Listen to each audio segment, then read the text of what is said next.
First of all, I would like to introduce myself again. So, shall I start, Albert? Yeah. Why not? Yes.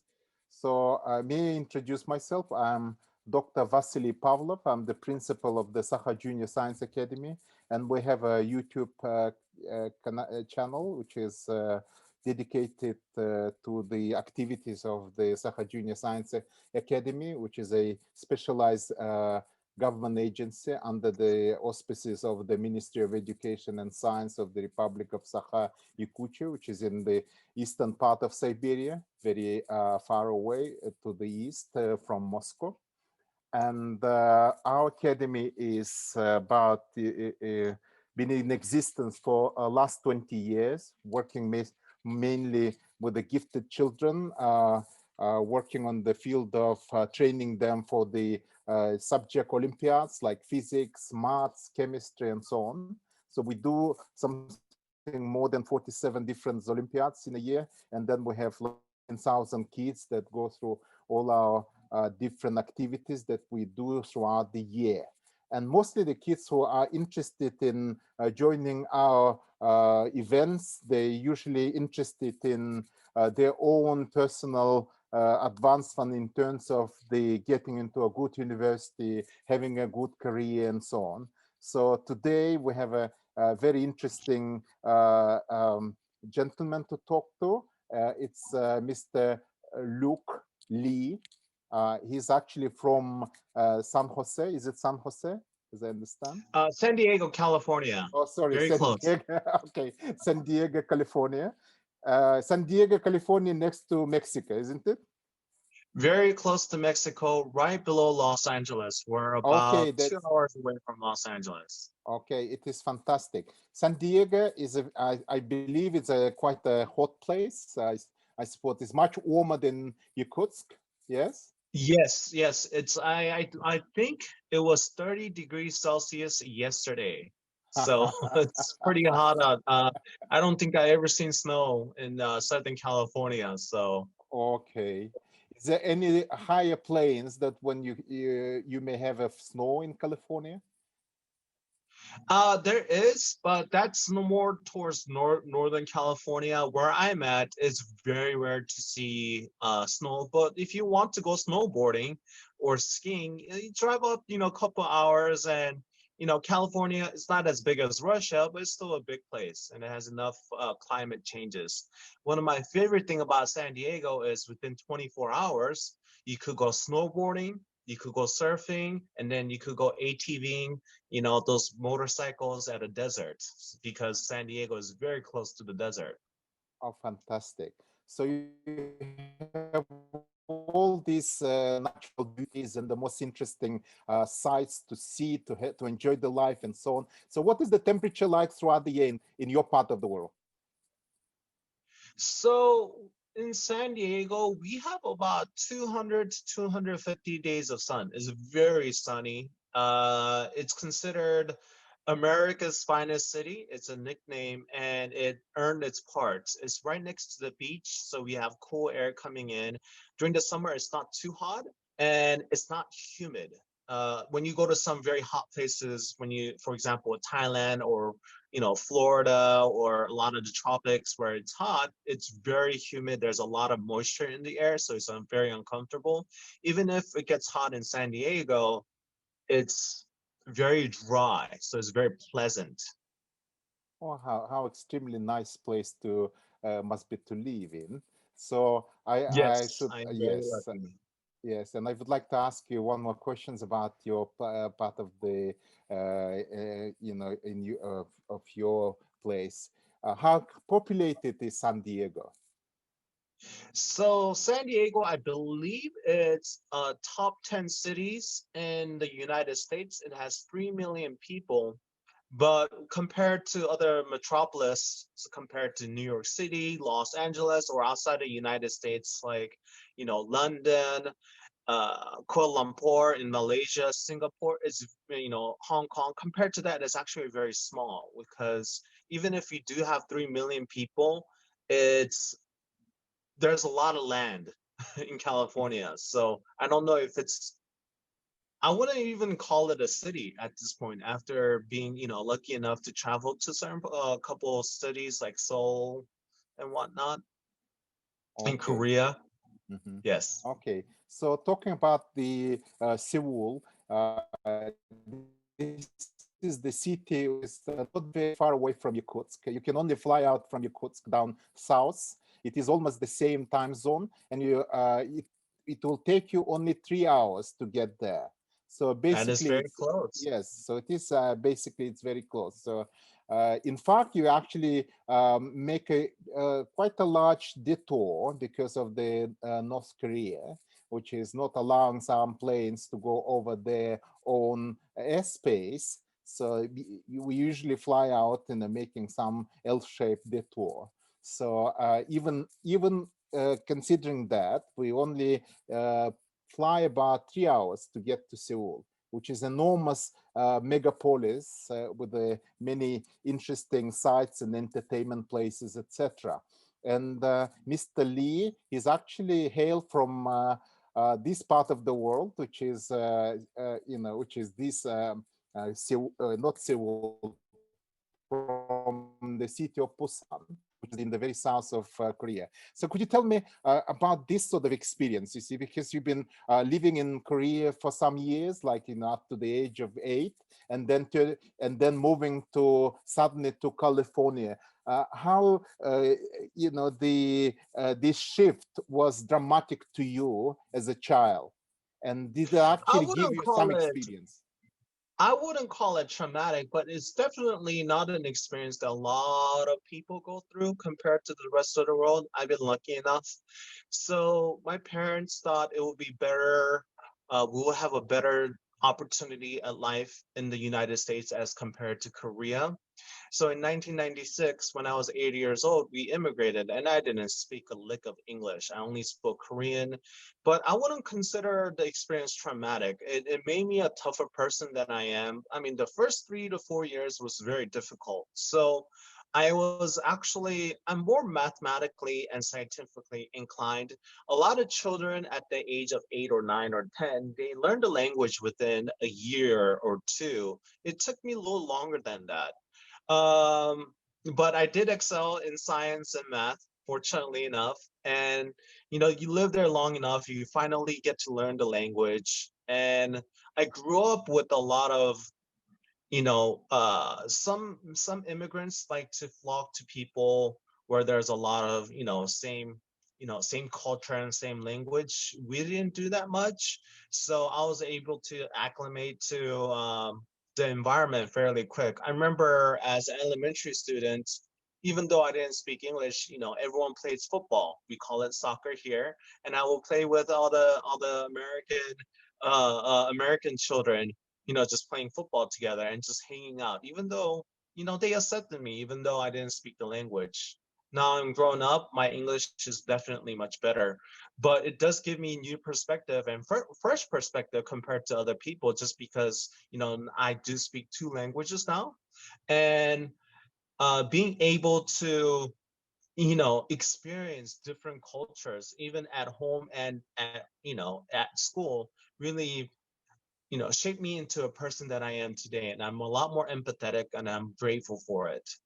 Mhm. Oh, this is wonderful because, as far as I understand, the sport is the one of the key elements of of getting into certain communities and blending into societies, etc. This is the most basic activity that people can do, and it actually helps to grow your own attitude towards other peoples and fostering the team spirit and all other stuff that actually very important for your own, building abilities as far as the network of your friends concerned, etc. And as I understand, in all these Anglo-Saxon universities, mostly they put a higher premium on sport activities, and there are some even sponsorship that actually given, or the student, what is it called, the whatever they do give the as a students tuition fees, etc., paid by the sports scholarships. So could you tell me? Yes, athletic scholarships is it is a very common thing. Yes. Yes. It's an amazing ability of all this sporting ability or the sporting events that actually happening throughout the year in your school. So tell me, how many different sports you people used to play or do play in your school?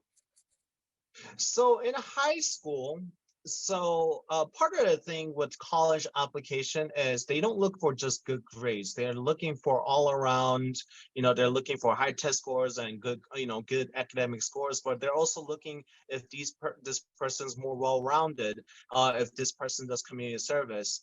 But just in general, because of that, American schools all have some type of sports, a lot of different sports. I would say there's 20 different types of sports that our school played. I think at least minimum 10. And this is back in high school. I would think, I'm not entirely sure how the Russian school system is, but I was right before college and university. So primary school, I would imagine that's what you guys will call it.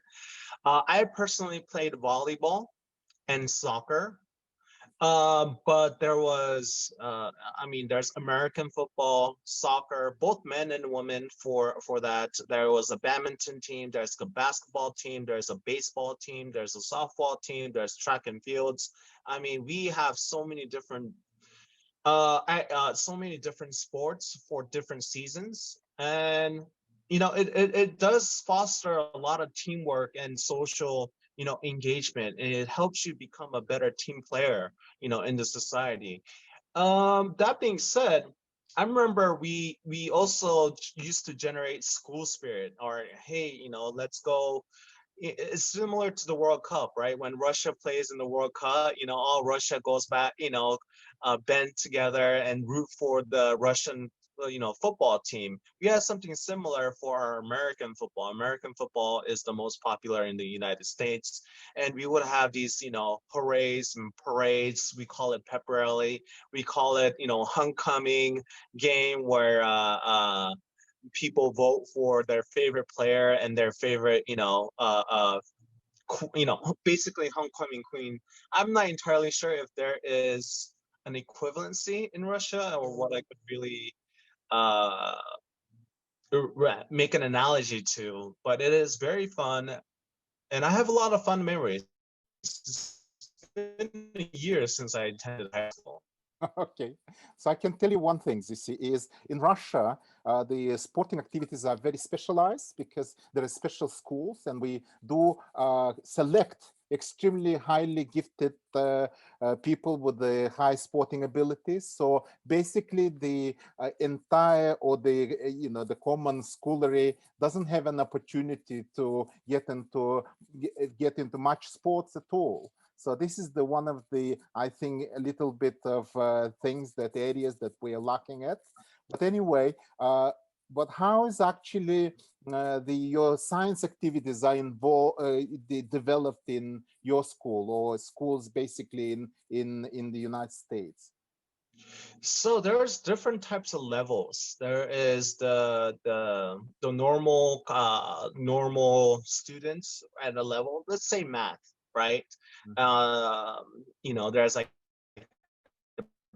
basic math, I would imagine if you're in the 11th grade, we call it like trigonometry. The children who are a little more gifted academically in mathematics would go to pre-calculus or calculus instead. And if they're a little lower, they go to algebra and geometry.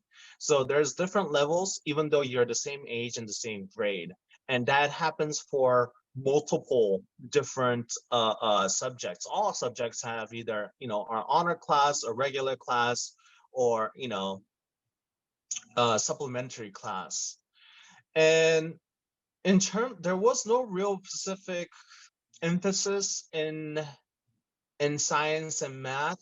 I would the teachers are just math teachers will teach math, but we did have a yearly test, and I think this is also very similar to rest of the world, including Korea, South Korea, because I did go to school in Korea for a couple years, but there was no crazy emphasis on science and mathematics. That being said, children who are gifted academically in that area tend to be all in honor class, and and they do really well at those end of the year, tests that's done throughout the entire United States, and they get college credits for them. It's a little bit different. Okay, so now can you tell me about your experience of getting into university? How is actually done in the United States? So there has been a significant transition with the online, online becoming a readily more available in the last 10, 20 years, right? Uh, bef- Before, I wouldn't even imagine back before 2002 or so, they would have to go to colleges or, request information. They send you a packet and give you a list of all the things that you have to submit, and nothing's online. So you literally write the essay or the application with pen and paper, fold it up, put a check in, and send it out to the college of your choice. With the rise of the internet, that application process has largely disappeared, and everything is done online. Each colleges and each universities have different types of requirements that they really want to see. Typically, what kind of test scores that you need to enter it, but again, that's not the only thing they're looking for. You may have all the perfect scores, but if you don't have enough voluntary experience, if you don't have enough, they don't see you as well-rounded. Sports really helps, and getting that, we'll call it specification or resume. But one of the, if you're going for Ivy League schools, I believe there's also interview process after the application is done. The college acceptance rate in universities in United States it's become very difficult. I would say anywhere between 10 to 15% are accepted into top 200 colleges, and we have a saying. Well, it's not a saying. It's the difference between that I see between South Korean education system and the United States education system when it comes to universities and secondary education is it's much harder to get into universities if you're in Korea, but it's very easy to graduate from the university. Once you're in, you're in. United States is actually a little bit different. It's easier to get into a university of your choice, but it's much more difficult to graduate. Okay, so is the dropout rate is quite high? Dropout rate is not it's not low. It's not low. Okay, so could you tell me about your university? Why you have chosen that particular university? So I went to University of California, San Diego, UCSD. We're in the same the university system as UC Berkeley and UCLA, University of California system. And because it is a public school, it's much cheaper than for private schools such as Stanford or Brown University Ivy League school. So that was one of the biggest reasons why I got into, I decided to go to UCSD, because secondary education in the United States is not cheap. A good portion of students take on student loans to attend the university. So cost, dollar amount is money is an important issue for a lot of families. I believe if you want to go to a private school now in 2020, the school fee per year, including living expenses, is anywhere between $50,000 to $70,000 a year. So that's, if you're going to a private school, something like Harvard or Yale or Princeton, you may be spending up to $300,000, $400,000. That's almost $500,000. So UCSD was much more generous because I'm a resident in California. And also San Diego, I just really love San Diego. And I was close to home, so I was lucky enough to attend UCSD. Okay, so tell me what, have you lived in the campus? Have you lived in the dormitories, or you stay with your parents and so on, So I didn't personally live in the dormitory, but I hung out with my friends a lot and my fellow classmates. We hang out, sometimes just knock out and sleep at their place. I know the dormitory system very well. It just, I've been lucky enough that I didn't have to do the dormitory, because there's also another, a dollar, again, comes back to money. You do have to spend quite a bit. But I did live off campus very close by. Okay. So, That being said, UCSD is known the best surfing school in the world, I believe, because you could literally walk to the beach in 10 minutes with a surfboard and just start surfing. so do you do surfing? I am not very good surfer. I do a little bit. I have other hobbies that I enjoy more. Okay, amazing. So talking about all this surfing stuff, etc. So what constitute the life of a normal student at your university, for example? So American universities, most students, they take about 3 to 4 classes, which is anywhere between 30 to 40 hours of schoolwork, including going to class and homework and whatnot. A good portion have, secondary hobbies such as, sports teams or test clubs or, student body association, or language clubs. I believe our school had a Russian language club as well. Uh, but also another thing that's a lot more level, very, that happens often is, excuse me, it's work.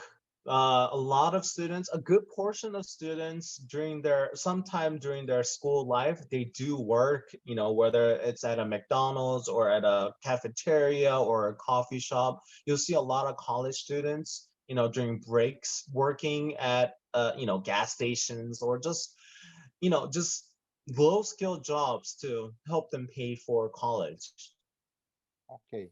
So how do you view the university compared to school? What sort of community it is? You see, the university community and the school community. What is the difference, basically or fundamentally, as far as the university and the schools are concerned? In back in high school, the primary schools, I remember, you're kind of quote unquote stuck with the people you're around. Not that I didn't have good friends. I love my friends. I had very lucky to have the friends that I did have.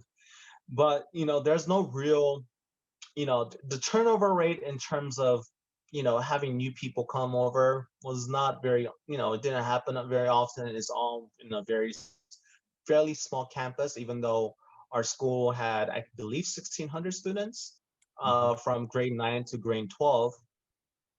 But in college, you're able to explore that a lot more because you're an adult, you live in a dormitory, everyone's not from the same geographical area. Everyone from my high school are from San Diego, so they're all speaks and talk like San Diegan, and you see people from New York, people from Seattle, people from San Francisco, people from Russia and China and Korea and Florida and Mexico, all coming to the university. So you're exposed to a lot more cultures and different ideas and different perspectives. Okay. So do you do any society-oriented work during the university time? Could you clarify what Yes, you mean by society? meaning that does any voluntary works involve in throughout the years of university? Do you have any university societies or the student bodies that are somewhat contributing to the societies around? Yes, so it was less school related and religious organization related. Mm-hmm. Mm-hmm. I did go into missionary work with our church, our local church, to go to, Honduras and Mexico to do missionary work and, for a Protestant church. Okay. Because a lot of these places are, they need help building a church or whatnot. So I assisted in that.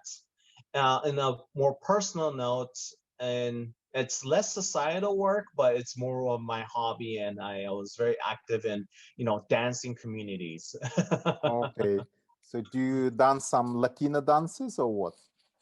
I've done some hip hop dancing. This is Oh, hip long, hop long dance. time ago. I can't do that anymore. My body is it's not as nimble as or Okay. athletic as it used to be. Okay, so the dancing is actually quite, you know, really physical stuff, and also help people's very much, you know, extremely, because as far as I understand, many people who actually done dancing at the early age, they live very long and thriving throughout their life, you see, and they live very long and prosperous lives, you know, afterwards, because their brains usually develops very well, because you have to move throughout the, you know, three-dimensional space, you know, care about your partners and things like that. So this is an incredible activity that has so many benefits, you know, as far as I understand.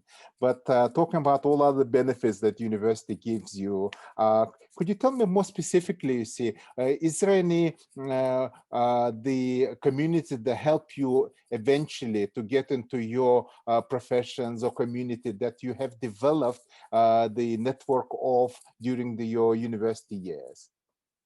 So I'll be honest, a lot more students were more diligent in that they were looking for internships and the work outside of, you know, just, you know, working at McDonald's. They, you know, they joined clubs like, you know, business oriented,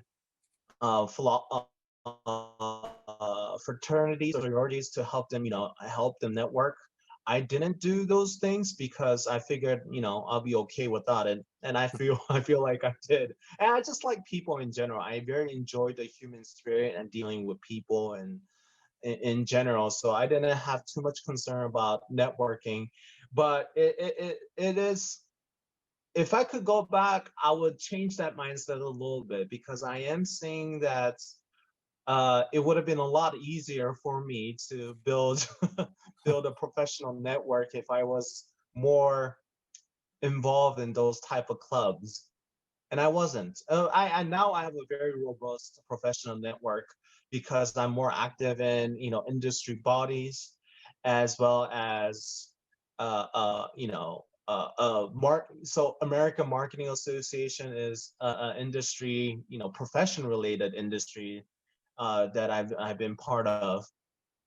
So joining and, you know, really networking with the, but here's the thing, I don't believe in networking and professionally for the sake of networking. It's, Okay. you need to be able to provide value. You need to contribute to the group, and, you know, expect the same out of the other person. Otherwise, it's a waste of time for everyone. So that's one thing I do regret not being more active in my university college years. Okay, so most of the guys who actually will be listening to our conversations will be interested in knowing what sort of skills do you need to have, or you emphasis to put on whilst you're a student at the university. Do you have any advice to Well, it them? really depends. I'm sorry, my apologies. It really depends, right, and what you want to do. I've been lucky enough in a fortunate situation where I'm able to, you know, pick the career that I want to do, which is in marketing. And if you're in the same situation where you're able to pick out the job that you want to do, you should really think about what you want to do, not what other people expect of you. If you really enjoy math and science, if you enjoy logic, maybe, for example, maybe you should go into software development. If you like tinkering with something, you should maybe think about going to hardware development. And nowadays, there's a lot of tutorials, groups, and, you know, opportunity for you to learn these types of, you know, skills online. You know, you search YouTube how to code C++, and within, you know, 12 weeks for free, you can learn how to code. It really depends on what you want to do. Some people want to do volunteer work. Some people want to be accountant. Some people want to be a lawyer. And what I would recommend to these students who are aspiring to be a certain thing, but they don't know what they want, or if they have no idea what they want to do, why not try to join one of this industry, try learning about it. And it's so easy to join nowadays. There's so many online communities that was not available when some of the older gentlemen and ladies such as myself wasn't available. So I would really recommend them to explore and really put yourself out there. The worst thing that you could do is do nothing. Even Okay. if you won't, you end up, learning about, software engineering, you're learning C++ and computer science, and you spend about a week and you're like, no, this is not something, this is not for me.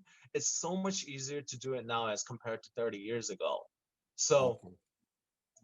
and it's not a time wasted. Now you know that you don't want to do what you spend time on. But if you do like it, by all means, please continue to chase after endeavor, but don't do nothing. Don't just do something that will help you, grow as a person, not just professionally.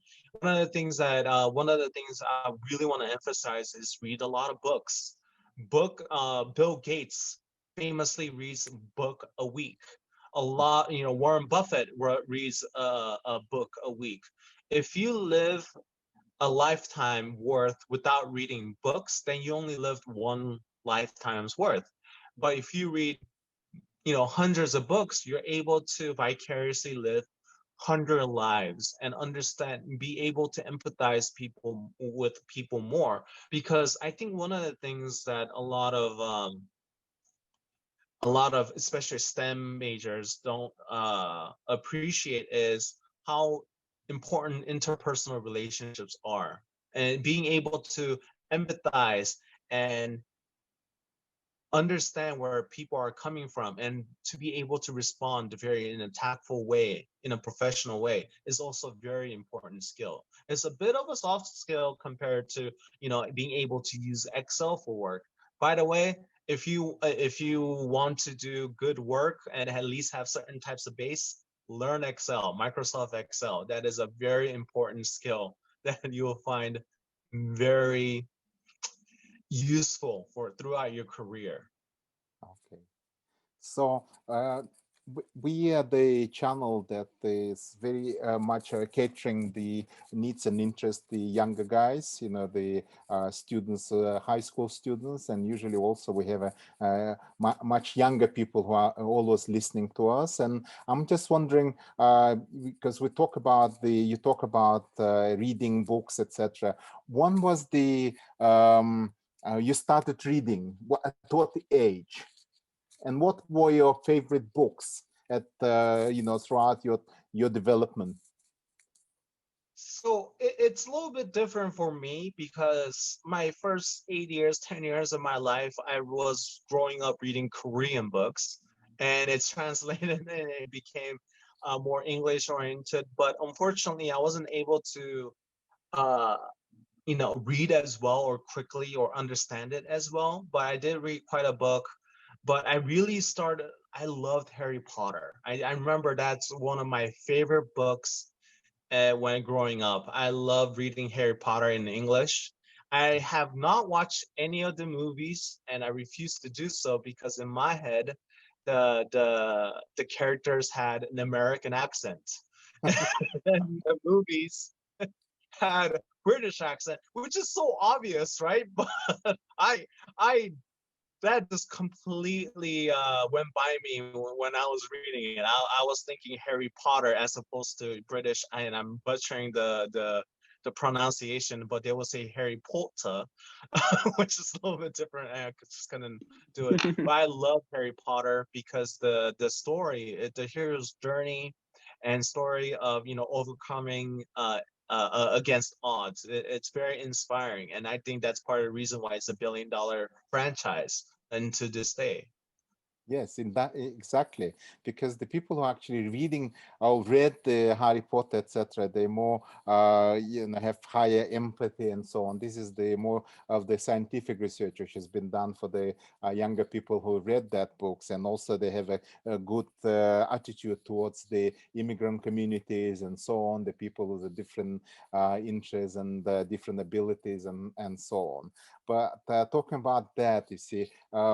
You're living in the area which is develop all these new technologies that enabled us to do this very much, this video link with you and so on, 1,000 miles away. So could you tell me, is the San Diego is it the part of the Silicon Valley area, or is it not?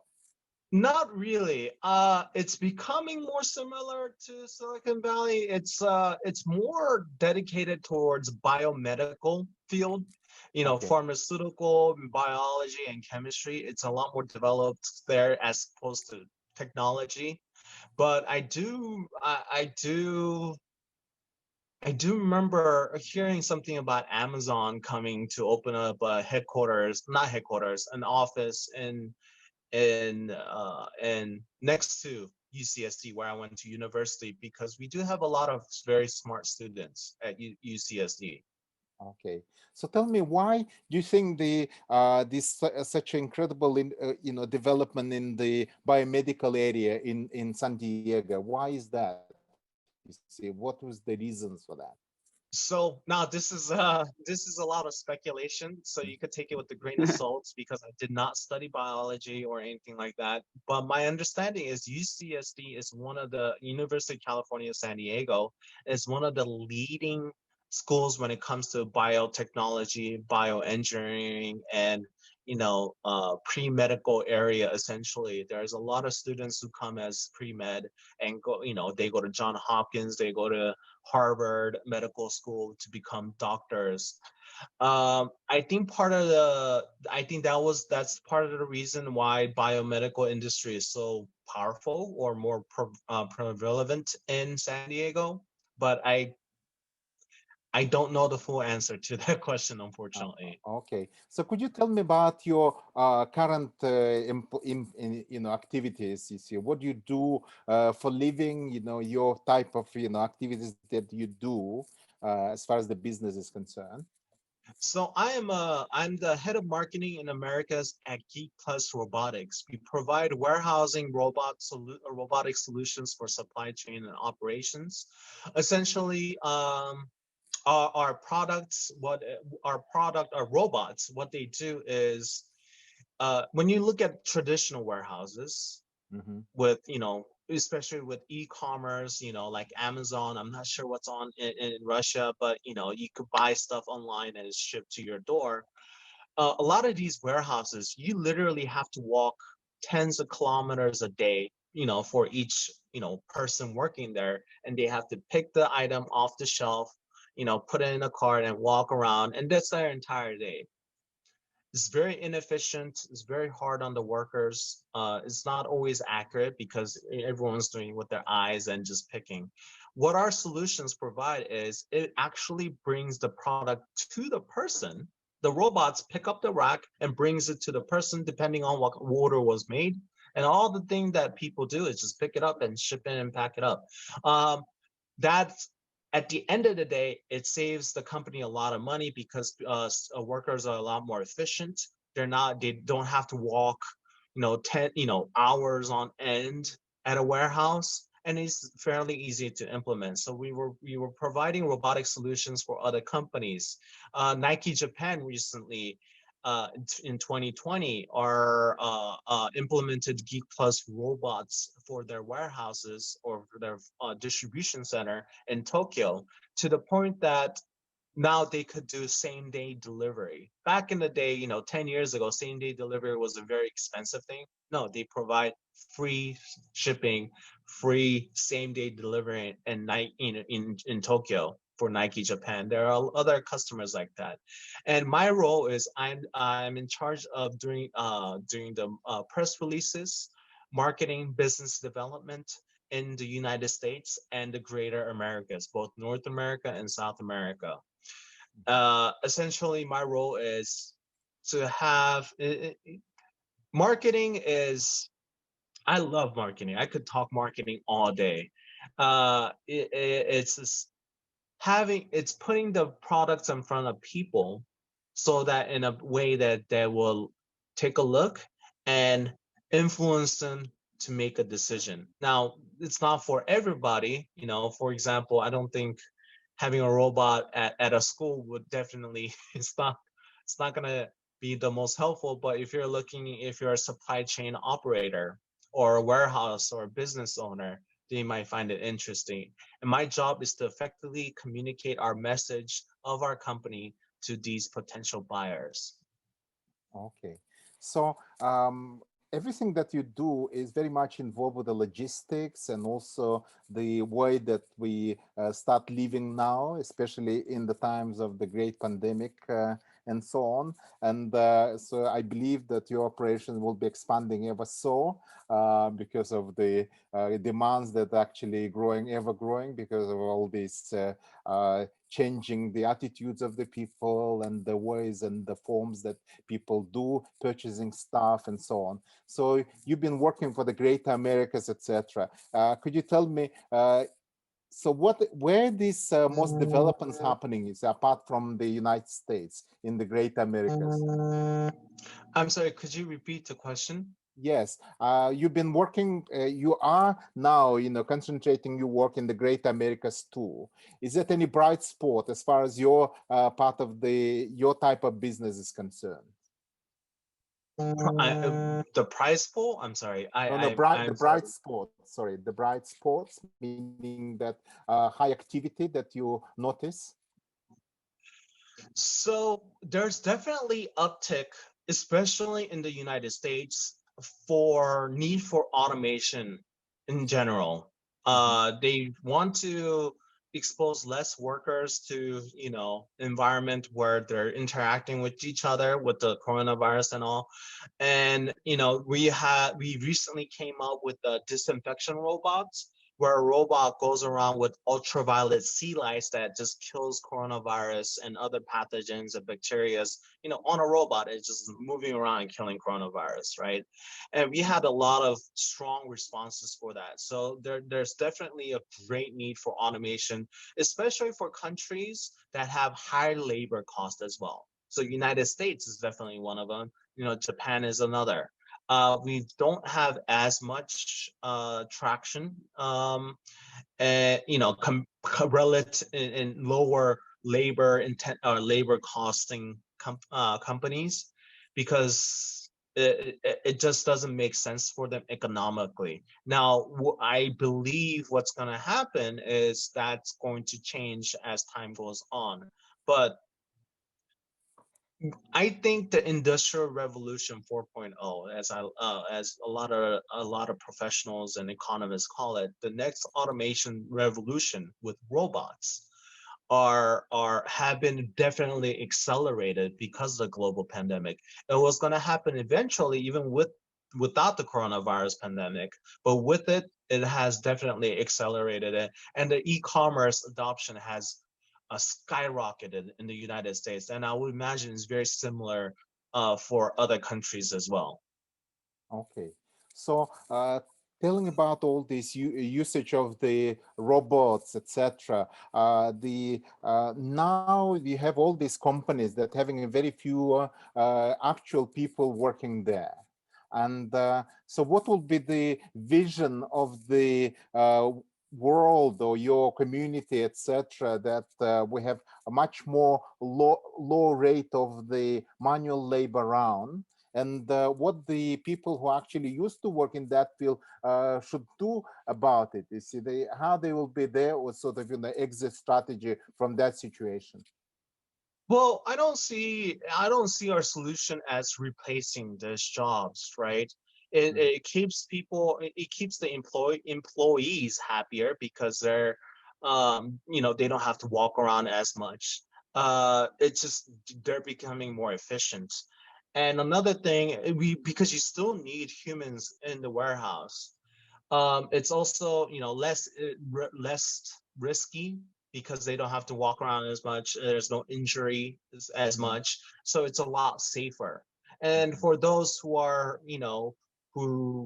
having more, it opens up a wide variety of career choices for these people who might not work at a warehouse anymore, right?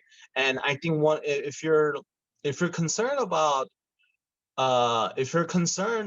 unemployment right now, just in general, as a entire, and this applies not just to warehouse operators, or my job as well as everyone else's job.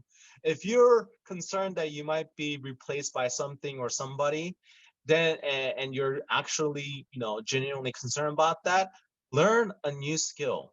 Learn and look for new opportunities constantly. That doesn't mean don't be loyal to to what you're doing or you're working.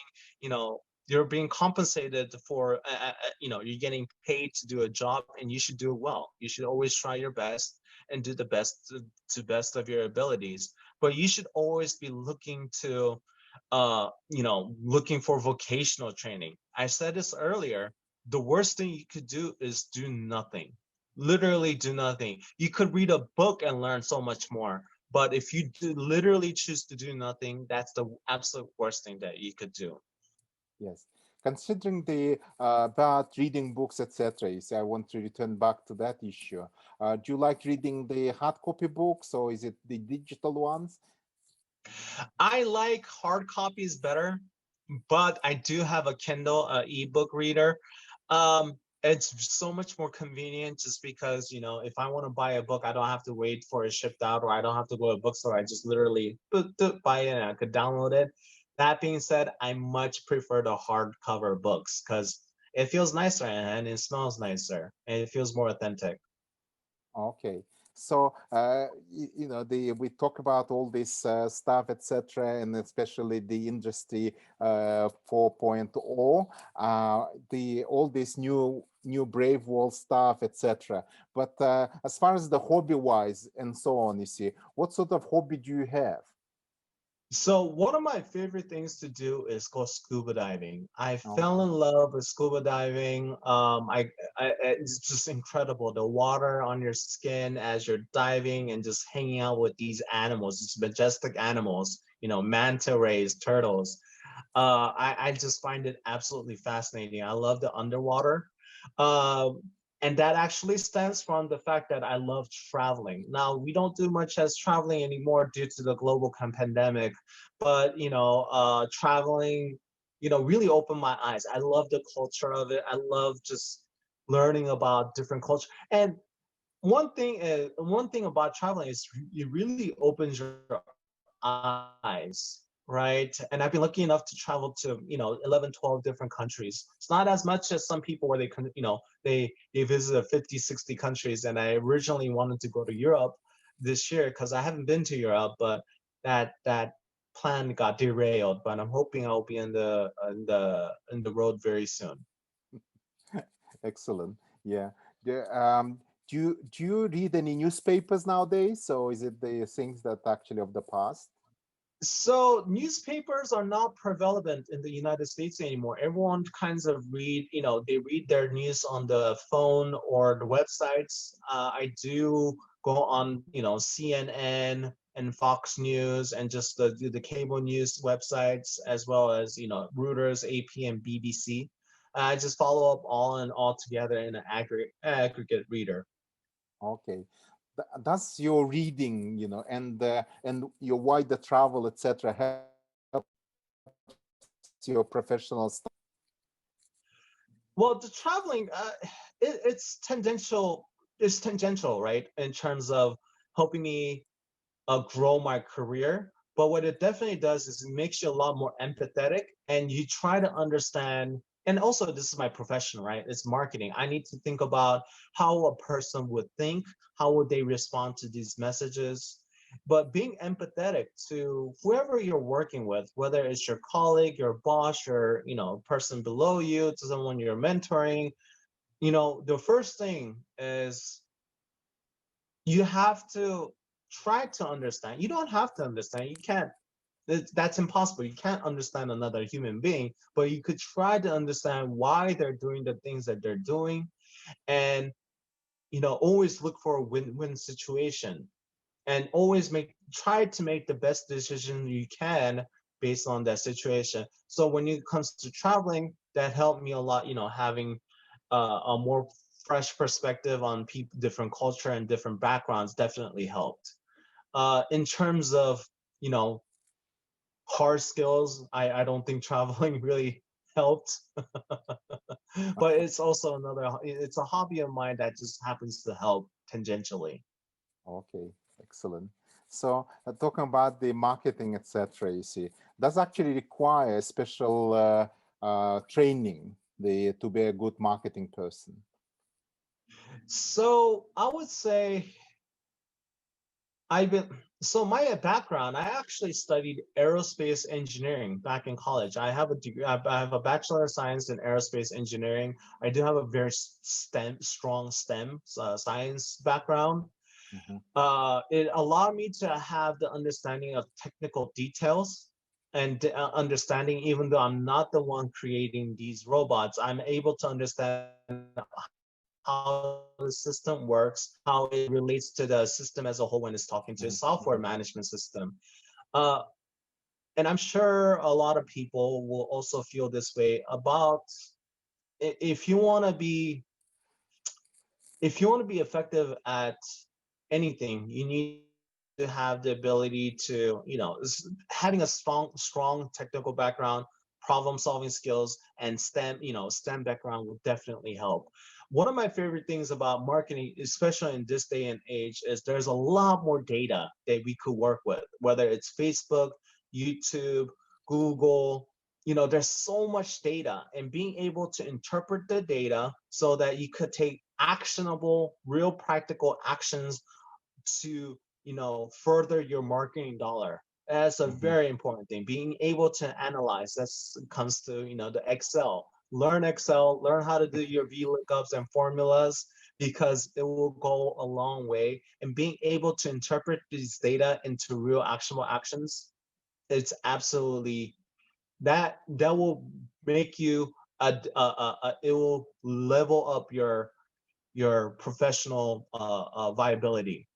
Okay. So talking about all these strategies, the marketing, etc.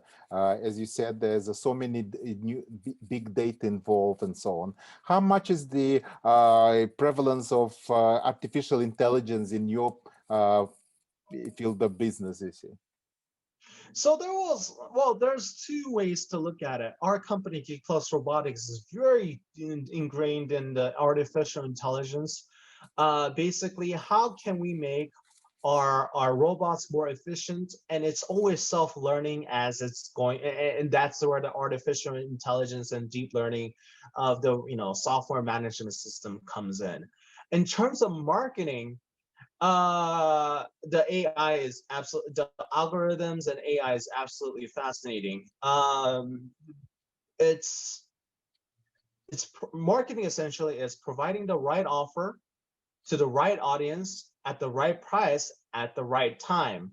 Having all these data with the AI algorithms, you're able to use that and turn up the effectiveness of your ads by, hey, should we target this person at this particular cost at, this, we call it CPC, cost per click. There's a lot of data involved, and it's very nuanced, but the AI in the marketing area, online marketing arena is constantly evolving. And it's really fascinating to see. I think artificial intelligence is actually quite, I would say, it's come a lot further than I thought it would at the year of 2020. Okay. But the advancement on AI is absolutely tremendous. Okay, so how do you do research? Do you subtract out? Do you buy some other expertise outside, or you do have as your own sort of the indigenous research group or something? So this is where industry bodies and associations really help. They're able to they pay all these very top economists at Oxford to do market research for them, and they publish quarterly reports. And being part of those industry and being privy to those types of information is very helpful. It helps you a lot to look at the trends, not only in the market, but also what's happening around the world. Is the AI market is going to increase, or is the general merchandising and online marketing? There's so many different things that you could do. One thing, that's why industry is important. Joining industry body. Another thing is I grew up with the internet, and I just really like researching. If I'm very curious about something, there's literally YouTube channel for anything. Right? If I wanted to learn how to surf, or if you wanted to learn, if I want to learn how to motorcycle, I could literally go on YouTube right now, search how to ride a motorcycle. I don't know how to fix a laptop yet. I never had to, but if I really wanted to, I could go on YouTube and search how do I fix laptops and start a laptop fixing business in 6 months. Okay, so there's so many myriads of people, trying to teach other people, you see, how to do things, you see, on the YouTube, which is Yes. fantastic. Yes, and I think the human, now there's a lot of debate about how technology is being harmful due to social media, and which is not unfounded.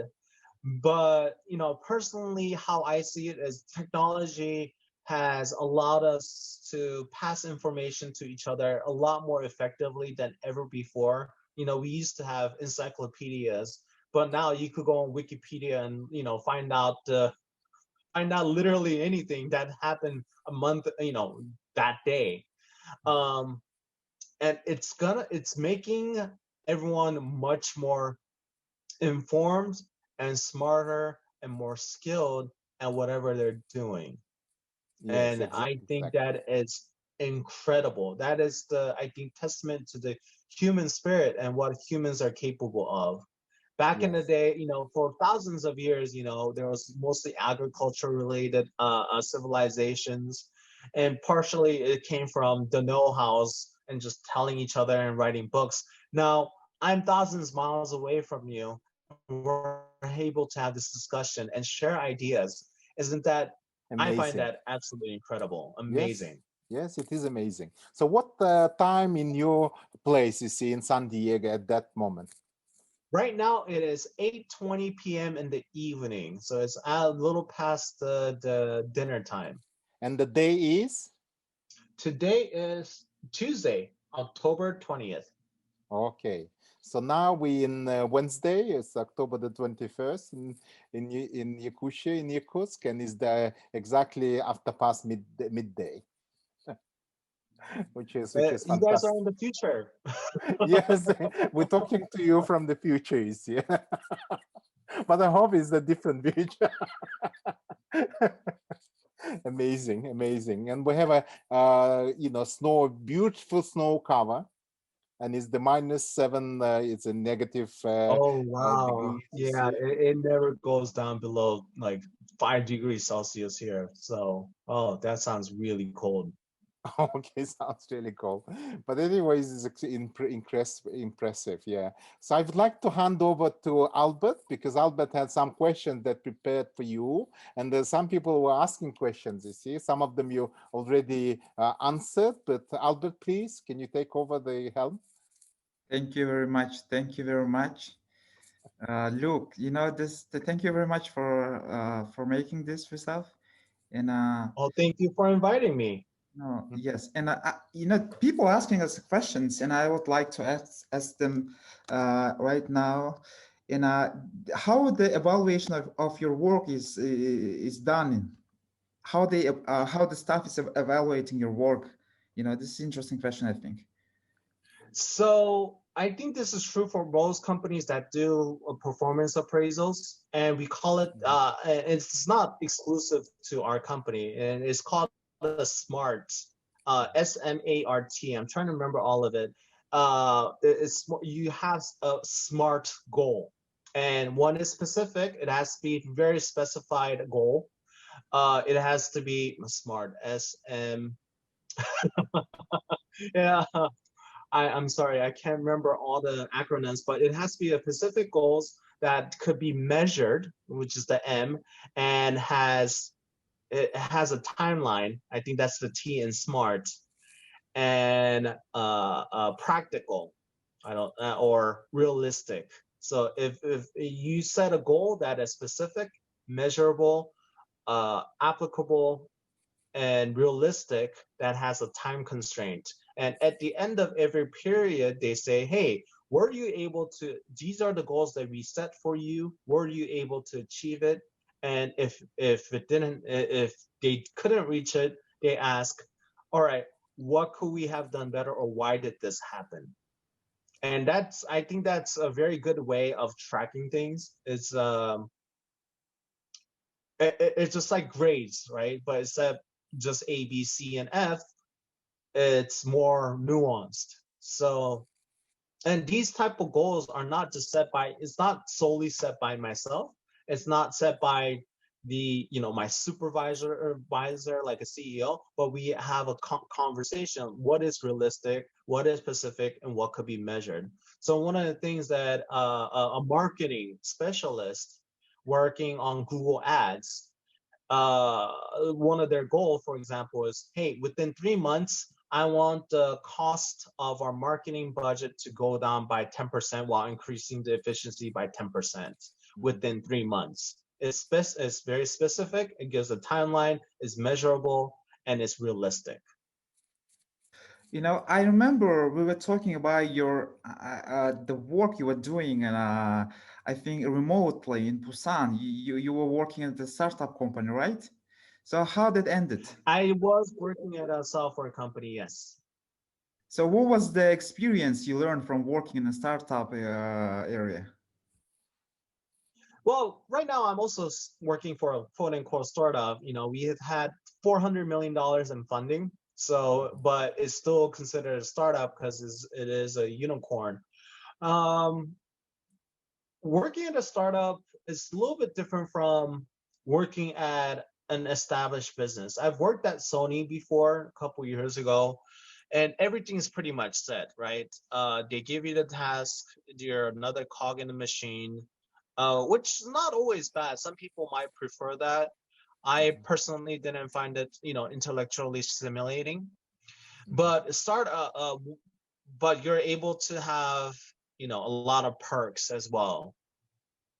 When you're working at a startup, we call it hats, wearing a hat. I can't be just doing marketing. I can't be only doing one thing and say, oh no, this is for other people, because they have to, it's their job, it's not mine. There is no such thing in a startup. If we don't have enough people and we need to make, a videography or photography editing for some reason, it happens very rarely, but it does happen. And I've been in situations where I'm on a computer and just editing images, even though I'm not a video image editor. I've never done image editing, right? It's whatever's required to get it done. And you have to be okay with the chaotic environment of startup. It's not always financially stable in relations to, if you're working at Google, you're set for life, right? You're just working and you're good. It's not like that at a startup. But the challenge is definitely, it makes you grow as a person. Not only that, it's just a lot more fun and I find it more stimulating, but it really helps you grow as a person. It helps you be more adaptable and more practical in so many different ways. I remember Steve Jobs, one of his commencement announcement before he passed away, was, one of his favorite class, one of the class that he remembers from college was the typography class, where he learned how to create alphabet, how design an alphabet. And that became one of the cornerstones of Apple. You get a lot of opportunities like that in startups as opposed to working at an established company. But you have to be okay with the chaos. Yeah, great. And just can you tell us more about how your work day look like nowadays in age of pandemic? So most of the time I am working from home now due to the pandemic. I do sometimes go into the office if we have, important meetings, obviously socially distanced with the mask on.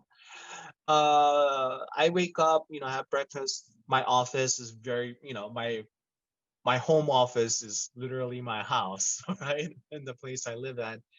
First thing I do is check my email and check we call it's Slack.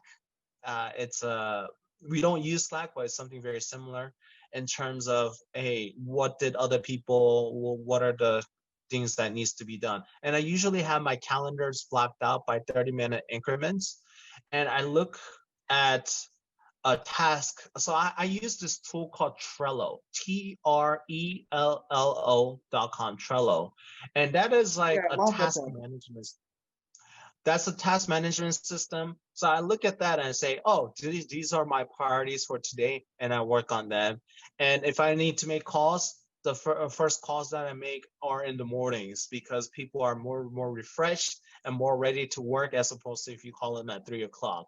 So I do my calls and necessary meetings, and I get to work in terms of whether dealing with the website or dealing reviewing a press release, and picking out the photography or video for the news cycle, going on LinkedIn, because that's one of the way we generate leads.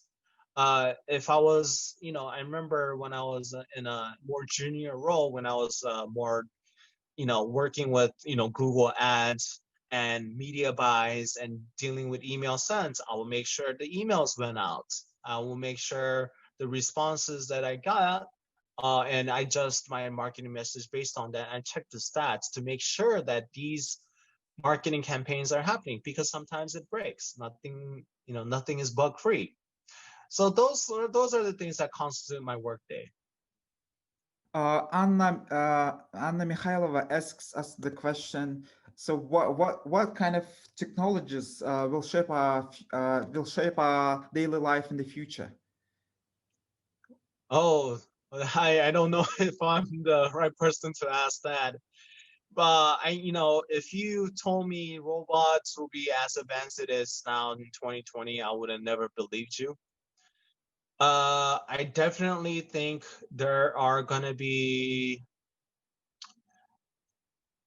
it's going to be a little more competitive, especially because the economy is being more connected. I think if the governments throughout the world and a lot the leaders take the industrial revolution seriously, I think our lives will be turned for the better. We'll have more time to enjoy things, more time to learn more things, time to read more books, and we'll have a lot of the mundane tasks replaced by automation and artificial intelligence. Let me give you an example. Right now, if you go to a supermarket or a grocery store and you're looking for bread, right? You enter the market, you walk towards the bread, where the bread is, you pick out which bread you want, you pick it up, you go to the cashier and you pay for it with money or credit card, or whatever. You have to wait in line. Imagine a world where you could literally go to a store. You don't even have to go to the bread. Bread comes to you. You pick out the bread and you pick it up and you just leave, because the technology makes it available that you already paid for it with your account. That would save so much time, right? Wouldn't that save so much time? And I don't believe, and this is the truth, I don't believe everyone grows up wanting to work as a grocery worker. I don't believe that. And some people might enjoy it, and I respect that. But I think vast majority of people who work those types of mundane jobs, they do it because they have to, and they have no other career choices, or they think. I really believe that they could take the vocational training if they really wanted to, but not. And it's a job that needs to be done now, and that's why it's essential. And I have great respect for that. But I think having those type of technology available will push people for better and new things that is more intellectually stimulating and more beneficial, ultimately beneficial to the community, not just your own community, but for your country and for the world. Great. That's how I envision the future. yeah, great. I know, and I agree with you in 99% what the future will look like. It's all robots, and they're making all these jobs that can be automated. The next question is, you know, it's a recommendation. What's your professional go-to reading books in the area you're working right now? I mean, in marketing, what's the best books you have ever read? The best book that I read is by Seth Godin. It's called This is Marketing. And that really helps you put in perspective what is marketing. I also like his other book called Icarus Deception. It really, I think that was in like top 10 books the CEOs read in like 2010s or something like that. But This is Marketing shows you, it really helps you plan out what is important in marketing when it comes to either brand marketing or direct response marketing. My little concern is that I don't know how applicable that is to the Russian audience, because the American audience is obviously different. There is a cultural barrier and a little bit different. But if I had to pick one book, I would read This is Marketing by Seth Godin. If it's for general professional development, that's not the book I would go for, but that is specifically for marketing. And the question is, you're reading the books after the work or during the work? I read them on the weekends and after work. I don't usually. I should read before work, but I don't, because I also. So here's the thing. I kind of want to get rid of Facebook and Instagram and social media because it is a quote unquote the time sink. But for me, especially marketers, this is very important. This is not a waste of your time. The reason why I say that is you get to see the trends. You could see what people are thinking. You could see the patterns of what people are looking after. Even though your algorithm might, make you a little, more dependent on it for your own personal enjoyment, but you will get to see the ads. You'll see the Facebook ads and Instagram ads. I'm sure you've seen ads that follow you. You went to a website where it sells motorcycle. You were just interested in looking at it, and all of a sudden it pops up on your, Instagram and Facebook. Hey, buy this motorcycle. I'm sure that's happened before. There is a specific technology that allows for it. We call it the retargeting pixel, but it helps you it allows you to really look at what kind of messagings that you get. So that is part of my morning. So I don't do my reading in the morning. I do my reading in the after work or during the weekend. Luke, can you tell us about the first time you have heard about the Geek Plus? The very first time? When I started first working there? No. Just heard. There is a company, Geek Plus. I heard it when I was looking for a job. I honestly didn't know that existed. And obviously they didn't have any America's presence. They didn't have, that's why they were mostly international company, but focused on elsewhere like Hong Kong, UK, and Germany, and the greater Europe. But Americas, they didn't have that available. So when I was looking for a position in marketing, I came across and I was thinking, wow, this is the future. I love everything about this company. And my passion showed. I really enjoy working at Geek Plus. I have great respect for our engineers and our colleagues and everyone that works there. Very talented people. I'm very grateful for the opportunity. Another question is, it's a Chinese founded company, right? Yes, it is. It is China based. Yes. Yeah, and how is happening, the communication between the continents right now, and how you communicate your message to the CEO?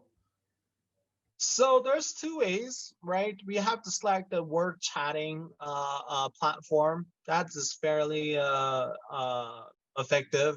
And we also have emails. And emails, I don't know how. Oh, this is also another thing I guess I should emphasize, that in the working area, if you start working, emails are super important. You're going to have to document everything through email. Even if this is a habit of mine, even if I talk to somebody on the phone right after I get off, I write up the summary and I send it to them for documentation purposes. Able to communicate well through email effectively and quickly is also a very important skills for you to have. I don't remember using emails as much when I was in high school because we really never had the use to do it, but that's something I would really recommend, how to communicate effectively through email. Oh, great.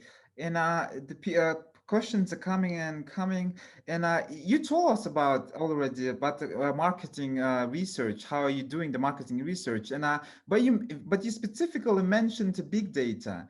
And is it going to shape the industry, or it's already shaping? It's already shaped. The data is some of the data companies that work with like Facebook. These are huge companies. Based on the profile that based on your activities online, for example, kind of dictates what kind of things you'll be seeing, because we know that these particular types of people are more prone to buy this particular product. And this big data is where I think we had more data in the last 3 years than the past of the entire humanity. And we're actually not even able to process all that data without the help of artificial intelligence doing the heavy lifting for us. So I think we're already there. It's just going to get more and more refined. But if you ask me if it's still shaping, no, I think it's the effects are very prominent now, and it's going to get even more refined. It's a marginal increase in effectiveness, I think, but I think we're past the first half of the improvements. So, if I had to think about, and the crazy part about this is technology is exponentially growing, and we're hitting that peak. We're just gonna go straight up. I mean, just think of all the cars we have now in the United States. These cars have, automatic brake system that uses do we have self-driving cars? We have self-driving cars now. 20 years ago, I would have self-driving car. That doesn't sound real. And that's all thanks to big data, the information that they're getting. So yeah. I think it's the marketing. I think the marketing industry is pretty much developed, and there's going to be very few industry shaper and changers. I think we already have our Toyotas. I think we already have our Volkswagen. We already have our established brands. How if we talk Toyota, Honda, Volkswagen, Mercedes-Benz, BMW, these been around for hundreds of years, but or 100 years at least, or Ford was around for 100 years, and there's a lot of rise in the 50s and 60s, Toyota, Honda, and whatnot. But now they're all established, right? And there's no real new companies coming in, exception Tesla, because they have like electric cars. But most car brands are exactly same as it was 20 years ago. I think 20 years from now, most companies that has to do with marketing is going to be there. Oh, great. I hope that made sense. Great. In a USA, in San Diego, Tesla and you like to say whatnot is just the usual thing. It's like nothing. And in other part of the world, Tesla is like super cool and very cool to have a Tesla. And I think in USA, in San Diego, it's just the very usual stuff. And how do you think that the technology that's building around the Silicon Valley is spreading throughout the world?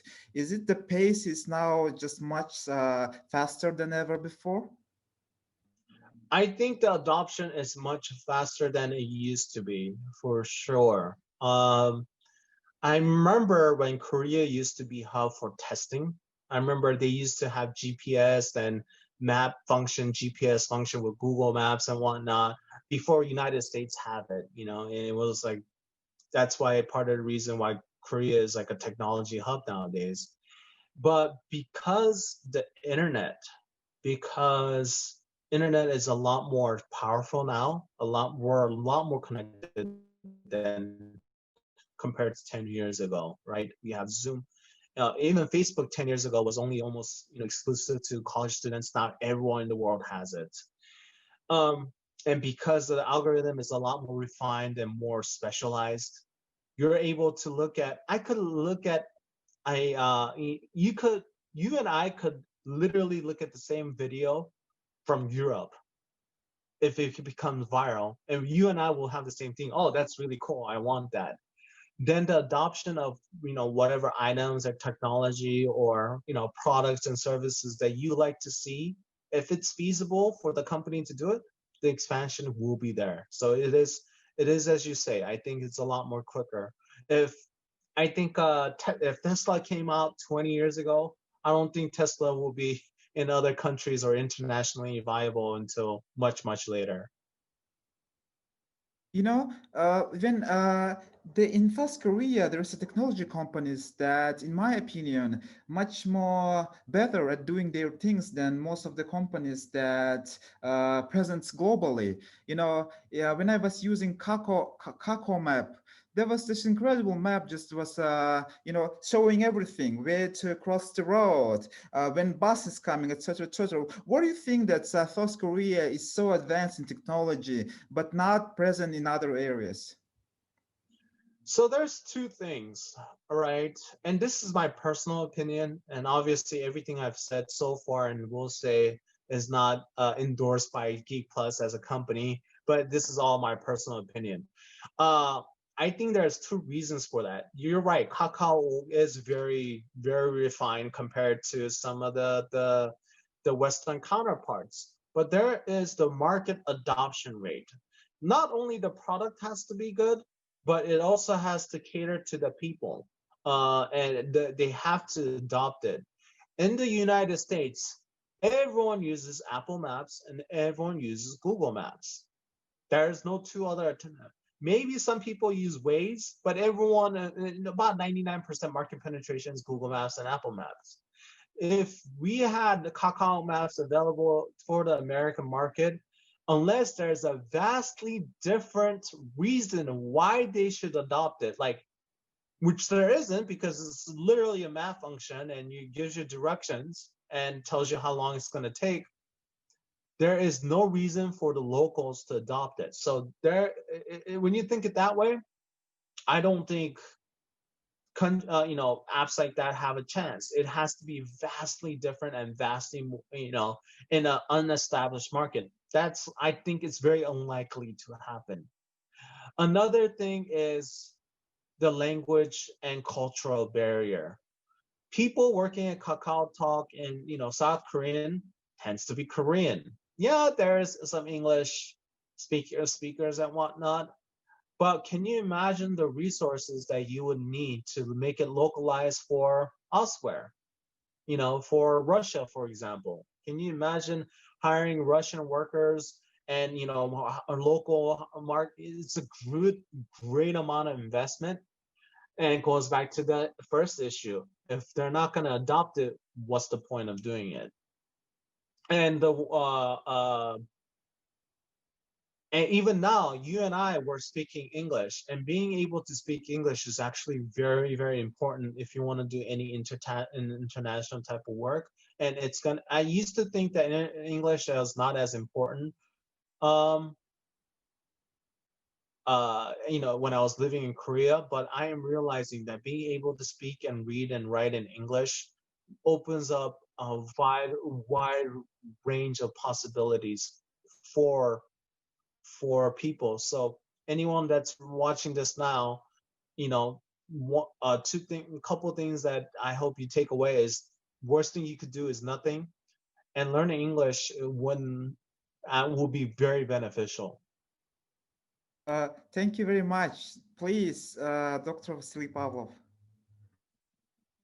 Okay, so we had a very entertaining and interesting conversation today, and very much delighted and thanking Mr. Li for his very insightful and extremely valuable advice to younger people who actually be thinking about the future careers and getting into universities and so on, because we learn quite a few things, which is the of importance having a very good engineering base as a in maths and especially in science, that actually helps to get inroads into all different areas such as marketing. As far as the Mr. Lee said, concerned, he said that it is the one of the most important parts that actually make him his competitive edge compared to other people's. And also reading is the most important things. Read a lot, read more, and it is a good advice. It's never fade away, this advice. And then the other thing is to have the ongoing personality, try to do things, never look back and try to make the moves yourself. And the second thing is, the finally and the lastly is teach yourself English and try to be part of the world, which is amazing. And so therefore, I have to say that there was a most interesting and extremely practicable advices that we had heard today from Luke Lee. Thank you very much for that. Okay. Well, thank you so much for having me.